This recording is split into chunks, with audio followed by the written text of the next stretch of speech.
Now, as I said, management, remember the definitive management is surgery. Okay, there is no role for medical management in, if you want, definitive treatment. If the patient comes and asks me, ma'am, iska final management batao, then you will.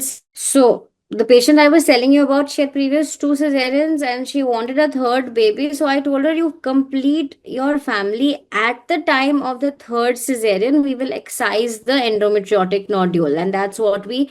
I mean, I'm waiting for her to get pregnant and come back to me, but that is what the plan is for her. So, surgical medical treatment is only for temporary relief. Definitive management is surgical management.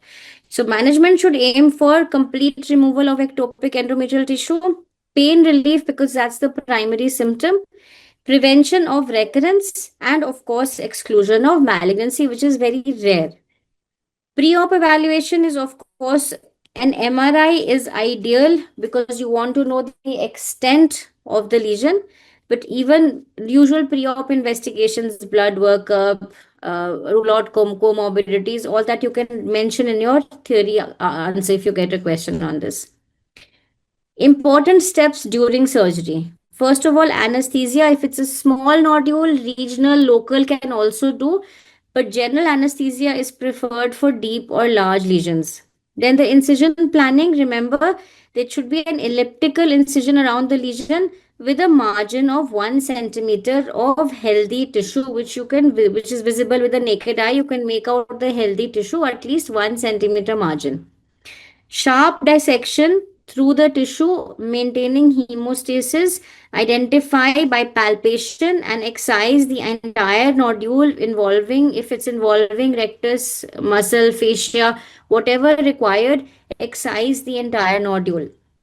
1 centimeters of normal tissue ideally should be removed, and then closure of the defect. If it's a small defect, usually primary closure is enough, but if it's a large defect, like suppose involving the rectus sheath more than 3 centimeters, or it's going inside intraperitoneal, sometimes a mesh repair, you might have to call the surgeon and even do a mesh repair.